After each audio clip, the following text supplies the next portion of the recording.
Hi, everyone, and welcome to Trade and Tariff Tuesdays. We're back with another installment of Avalara's new webinar series discussing the Trump administration's tariffs and their impact on trade and compliance. My name is Ashley, and I'll be your host today. Before we dive in, I just have a couple housekeeping items. First, a friendly reminder that Avalara cannot provide legal or tax advice. On your screen is our safe harbor policy. Please take a moment to review that while I continue. We are recording today's event. You'll receive the recording later today. The console you're looking at can be customized. Feel free to move or resize the windows. The additional resources section contains a lot of great related resources, including the slide deck. There are several ways to engage with presenters and fellow attendees today. First, you have the option to submit questions. You can submit them using the Ask a Question box. We will try and save time at the end for Q&A. You can also submit troubleshooting questions there. Second, you can join our attendee chat. You can click the icon at the bottom of your screen with two chat bubbles and the chat will appear. We encourage you to introduce yourself, network, and discuss today's topic. Third, you can react to the presentation by clicking on the emoji icon and reacting. All right, let's meet today's presenters. Today we have three Avalara team members on board. First, we have Craig Reed, General Manager of Cross Border, Shane Bogdan, Director of Sales for Cross Border, and Patrick Frith, Senior Director of Growth for Cross Border. So that is all I have for housekeeping. I will pass it over to get started. All right, well, I'll start. It's Craig here. We are actually all in Toronto, Canada, doing a team meeting, believe it or not, on March 4th, the day that the tariffs went live for the United States and Canada, Mexico, and additional tariffs for China. So it is quite an interesting time, I can tell you, and we've had a tremendous amount of response to these webinars. I think we have well over 800 attendees. So you'll forgive us if we can't get to all of your questions. We'll try to do our best, but and hopefully with our commentary forestall some of them or answer some questions that you might have. But it is a very, very interesting time. So let's dive into it, guys. Great. Sounds good.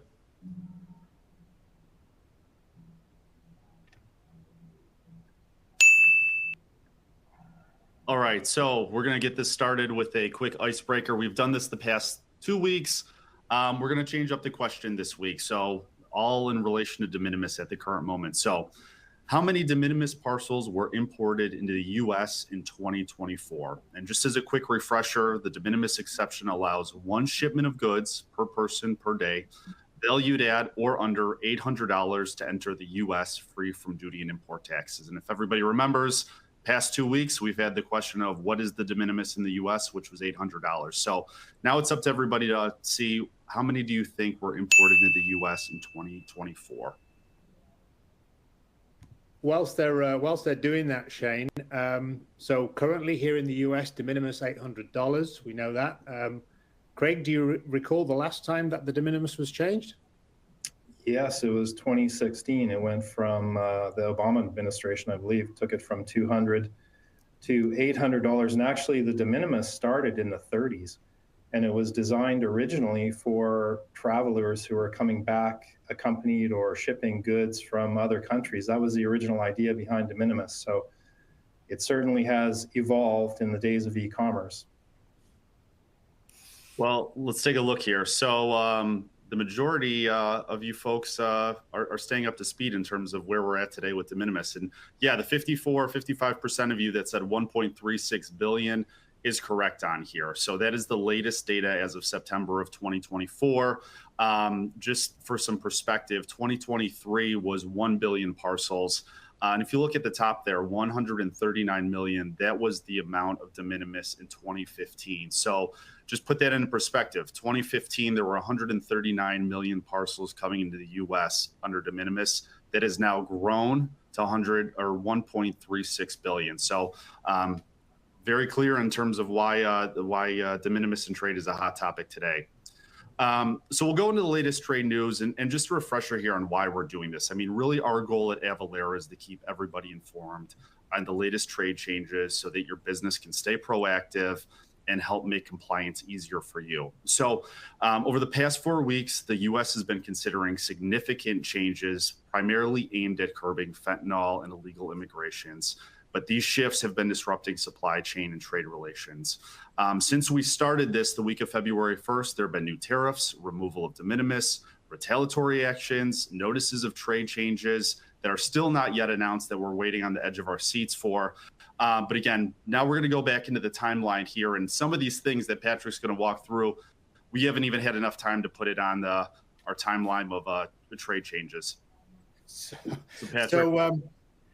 So as you can imagine, it's been an incredibly busy month for us here at Avalara in the cross-border team. A month ago, can you believe? A month ago, it all started 1st of February. I'm not going to read all these dates because you're living them as well with us. But it all started at the beginning where a declaration was made, an executive order was signed, 25% on most products from Canada with 10% on energy. Mexico, 25% on all products, and China, the 10% tariff, and of course the elimination of de minimis. That was a very key point. A few days later, we saw the de minimis to China reduced down to 0. Absolute chaos. We work with brokers, forwarders, logistics organizations, 3PLs, and it was ports of entry around the US were just backlogged with parcels as they were arriving on every single flight, on boats into the country.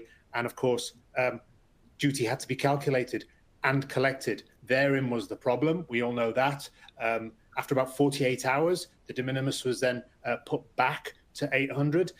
However, the 10% tariff on Chinese origin goods remained in effect. And let's not forget, this is goods that were made in China, of origin China. So they could have been coming in from Europe into the US. But if they're made in China, that 10% duty gets added to the tariff of that particular shipment. And then I think the other, for me, the other highlight in February was towards the 18th of February, where reciprocal, the executive order on reciprocal tariffs was signed, which is expected to go into effect on the 1st of April, so less than a month from now. And this is particularly complicated because what it means is duties which are imposed upon US origin goods in other countries, 219 countries around the world, they will be reciprocated by the US when those same goods come into the US. So you can imagine the permutations. Tens of thousands of products across the HS spectrum from 219 countries, a staggering amount of change, which we've got our eye on, of course, from the 1st of April. Moving on to the next slide, which is Mark. We've had to move it into 2 slides now, this timeline. And obviously, the last few days of February has been building up to today, the moment today. As Craig mentioned, we're here in Canada, in the heart of it, where 25% has been put on from Canadian goods and Mexican goods coming into the US as of midnight today, and an additional 10% from China. So the 10%, which was put in place in the 1st of February, there's another 10% added on top of that. So bear in mind, all these duties are stackable. So if the commodity that's coming in has got a standard duty rate, that's applied. If there's a punitive rate, as there is from China, Section 301, that's applied. And then, of course, the additional tariff, which was imposed as of midnight, is also applied. So this is just adding up one on top of the other and changing the landed cost of products arriving into the US.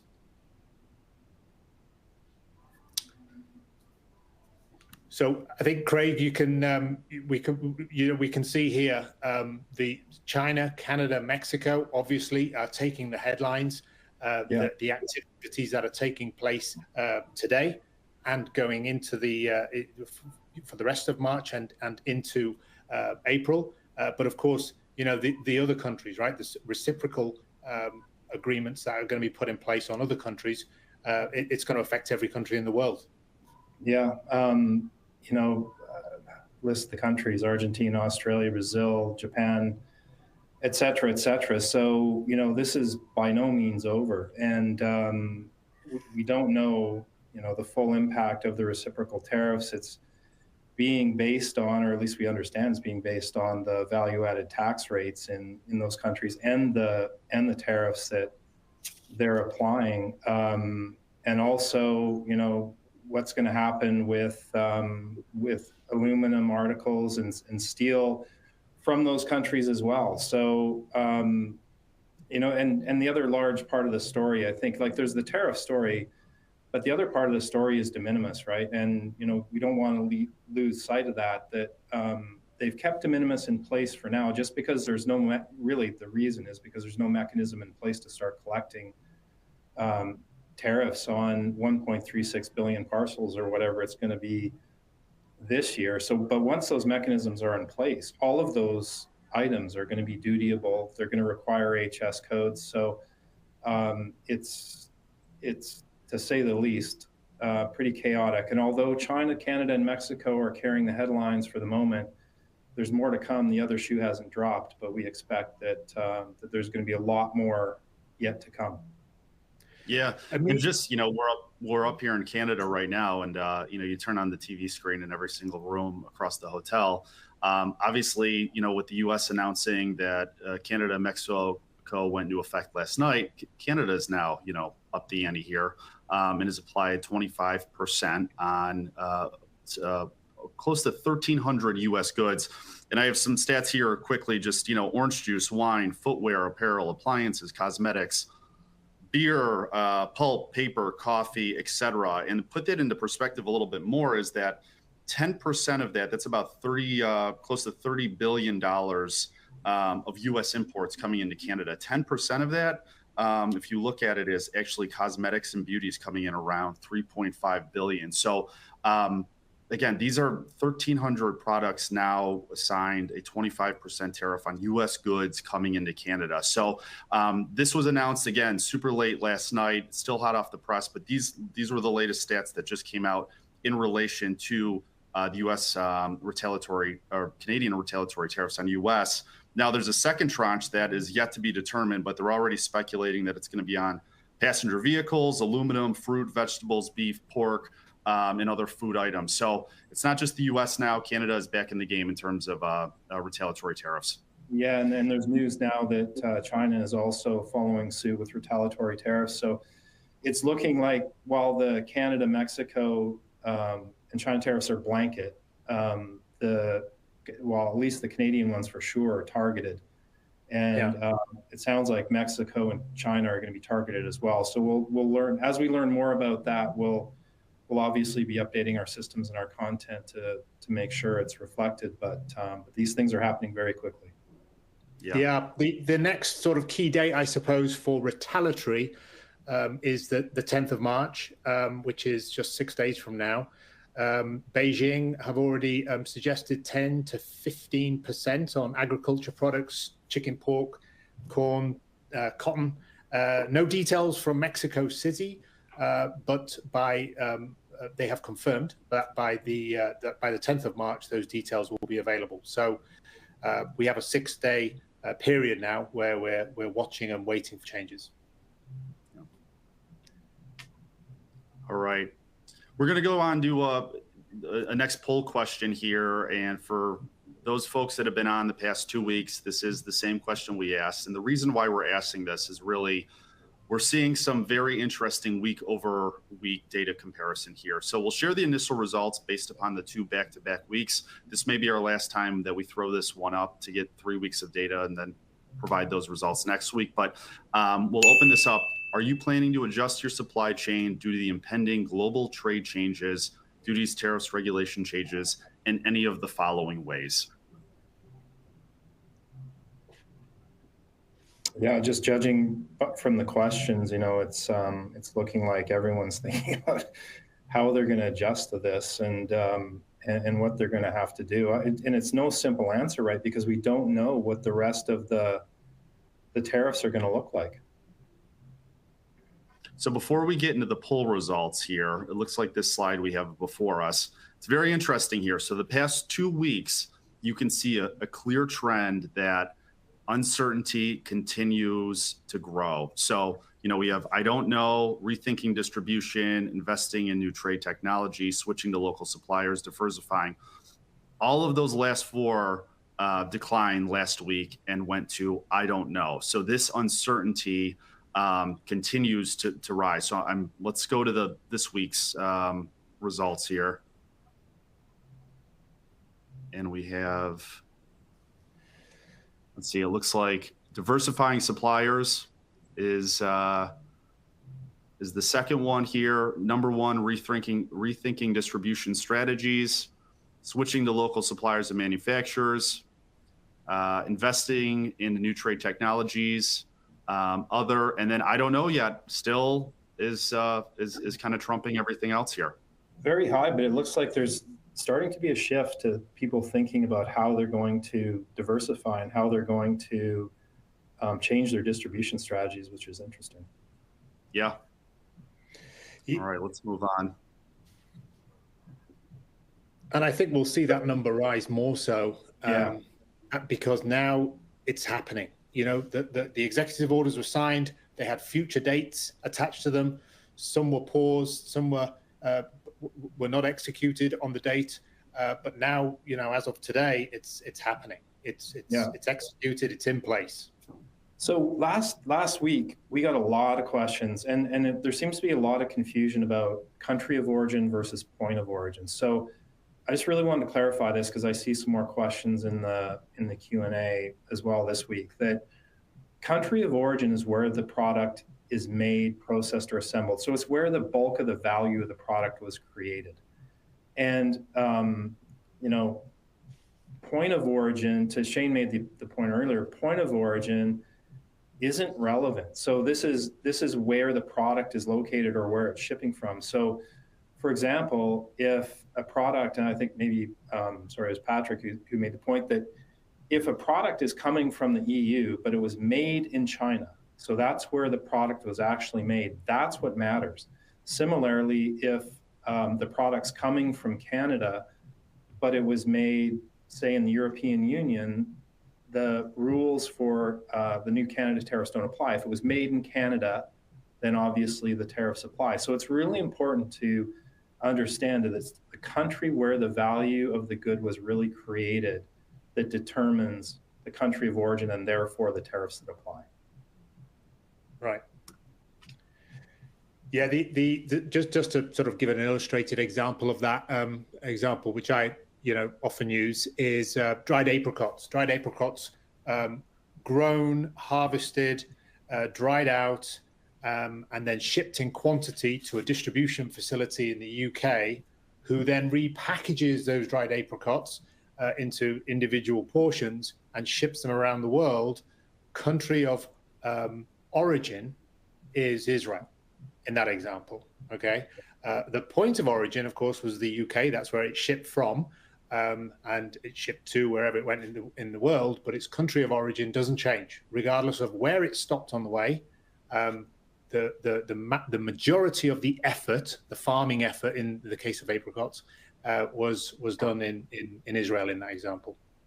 Yeah, that's a good example.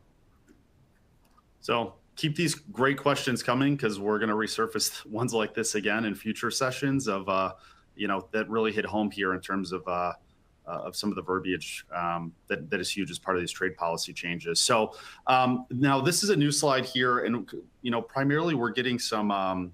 We have a lot of studies currently in the market in play here, and this is just a snapshot. We conducted a survey with Census-wide in December. In January, we're starting to see some initial results trickle in. This was based upon 101 respondents across the U.S. and Canada, coming from retailers, manufacturers, logistics, and supply chain here. Font is small here, but what I want to kind of point out is that there again is clear uncertainty in terms of what impact it's going to have on the business. So you can see here, 85% of respondents in North America are concerned about the potential impact on their business. We have that split by industry across all 5 of these questions here. 100% of the SMBs are concerned about the potential impact across their business. Only a very small portion here in North America are concerned about the impact of their business. And then we have 79% here, respondents in North America are planning to adjust their supply chain due to impending global changes. And 47% here are looking to invest in the new technology and tools for supply chain management and trade compliance. So this is only a snapshot of the data that we have. In further sessions, we're going to double click on this as we're getting more details. But again, clear thing here is that there is still uncertainty. Businesses know that they're going to feel the risk. They're concerned about this. And then you have a good chunk now already starting to kind of hedge what's ever going to happen while they're investing in the new trade technology and tools to help the supply chain. So thanks, Shane. So can your business keep up with these changes? The answer is yes, they can.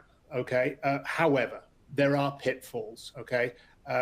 When legislation and regulations are changing as fast as they are, it does have there's consequences.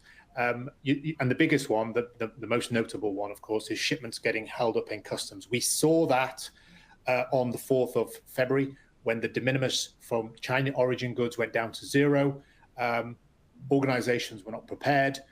Duty could not be calculated. Of course, there's no duty-free clearance anymore because the de minimis was set to 0. So you're doing an either formal clearance or an informal clearance, which is a totally different procedure in terms of producing the customs entry. You have to calculate the duty. You have to submit it with your entry. Your entry either gets cleared or it doesn't by CBP.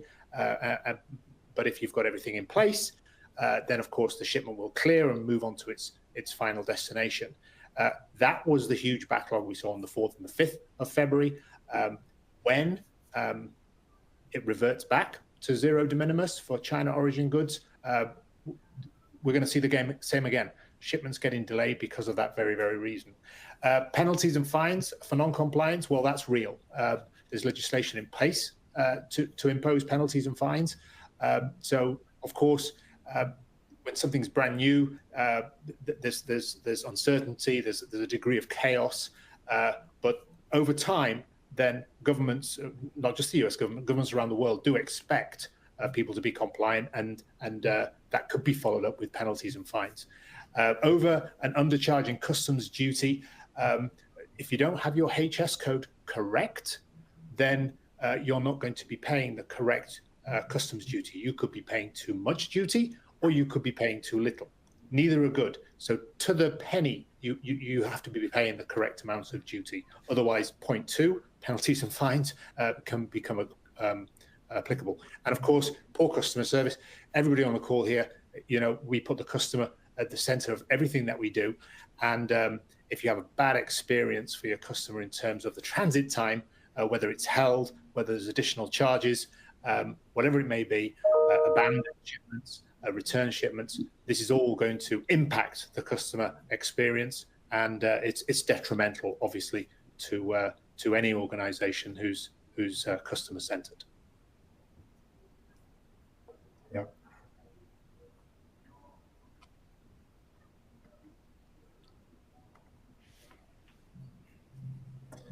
Well, the good news is, for our part, we've kept pace with the tariff changes. All of our customers, we went live with our changes for the Canada, Mexico, and China tariffs at midnight when it was prescribed.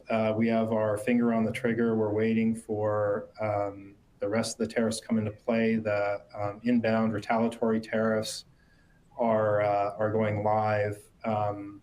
So, the long story short, we have a very large team of very dedicated people who have been working extremely hard to stay on top of all of these changes. We've had to put changes in place and roll them back. We've had to do all kinds of interesting things. But the bottom line is we're ready. So if you wish to stay compliant and want the tools and services that can do that, we can help you out with that. And I think we owe that capability to our 250 plus content researchers who live and breathe content day in, day out, making sure that we are abreast of changes. US has obviously got the headlines at the moment, but changes are happening in other countries around the world as well. So, and it's just going to accelerate, right? Like there's going to be retaliatory tariffs across the board. I saw a question asking about goods that are coming from ultimately Italy. Well, we don't know yet. We don't know what kind of retaliatory tariffs are going to be coming for Italy, that Italy might impose or the U.S. might impose on Italy. So, we're going to stay on top of that. That's for sure. Yep. So very quickly, just a few of our services we can help you out with. We can help you with your tariff code classification, so making sure you have the correct codes for your products. We have a variety of different types of solutions that can do that for you. Our Avatax cross-border platform will help you calculate the actual tariffs, the duties and taxes that apply to your goods. And then we can also help you out with understanding what restrictions might apply to your goods going into and out of different countries. And we're also integrated with all kinds of different platforms. So chances are you're sitting on a platform or your business runs on a platform that we support. So there's all kinds of different ways we can help you, and we're happy to discuss with you or members of your team how we can do that. So I think we're going to move into some Q&A while folks are answering. Yeah, we'll leave this last poll question up, and then we'll open it up to Q&A here. Yeah, here's a really interesting one I just wanted to jump into. I just got to get to it. Yeah. When our product goes into Canada, Mexico, do we pay or does our customer pay the tariff charges? I guess the question is who pays the tariff tax? This brings up an interesting question, which is how are you shipping your products? There's two basic ways you can ship. You can ship what's called DAP, or used to be called DDU, or delivery duty unpaid, or delivery at place. That means that the customer pays the tariff. Or you can ship DDP, which means delivery duty paid. And as it suggests, the shipper, the person who's shipping the goods, actually pays the duty, and that's charged back typically by the broker or the carrier. So, that's something that is important because you typically want to ship DDP. You don't want to throw that burden on your customer. But then the question is, how are you going to deal with those costs? And these are going into Canada and Mexico, so these are going to be subject to retaliatory tariffs. So it's also important to know whether your good actually attracts retaliatory tariffs in the first place. Yeah, absolutely. Another one from Randy here. What's happening with goods coming in from the EU, fabrics from Italy, as an example? So Randy, the dates that you need to have top of mind here is the 1st of April. That's when reciprocal duties are put in place. So if imports into Italy of the fabric that you're concerned with have a higher duty rate than they currently have here in the US, then reciprocal means that they're going to be evening that up. So 1st of April is when we'll know more about that. And the last one here, it actually goes into something I was reading about last night in relation to pricing strategies, in relation to, are we supposed to be passing these tariffs on duties onto the consumer or not? I mean, I think this is really the $1 million question here of what that pricing strategy should look like. If you it comes down to the competitiveness of the product and also the flexibility of the consumer in terms of what they're willing to buy versus you eating as a business that cost. They gave an example of tablecloths, with them being such a competitiveness, so competitive in terms of the amount of manufacturers that you can buy tablecloths with. You're going to start to see an example like this where the business is actually going to start eating that tariff. But when it comes to things like avocados and it comes to things like wine, the consumer is more willing to purchase these sort of things and eat those costs. But I think this is something that we're all going to start to see in our everyday lives of where are we actually going to start seeing these taxes and these tariffs be presented on these goods? Are we going to start seeing these prices increase or not? So more to come on that, but I thought it was a pretty good example here to bring up. So Yeah. it looks like we are at time, but again, listen, here at Avalara, we're here to make things simple for you. As Patrick alluded to, the uncertainty that we have around duty and tax calculations and classifications in order to make sure that any sort of data requirements are affixed to the customs documentation coming into the States. We have plenty of resources here where we can help you out. Our evergreen blog with the latest and greatest content that we're glued to 24/7 on here. So, and then feel free to reach out with any questions and we'll get back to you as soon as possible. Wow, that's a lot to cover in a short period of time. Thanks, everyone. Yeah, thanks, Craig, Patrick, and Shane. And then I also want to thank Charisma, who was on the back end answering some of the questions in the chat. The audience probably saw some of her responses come through. So I will just close us out really quick. Thanks for joining this week's Trade and Tariff Tuesday. You will receive a post-event email later today with a link back to this console where you can access the recording slide deck and additional resources. We hope you can join us again next week as we continue this weekly series. That post-event email that you'll receive later today will have instructions on how to register for upcoming sessions. So thank you again, and this concludes today's webinar.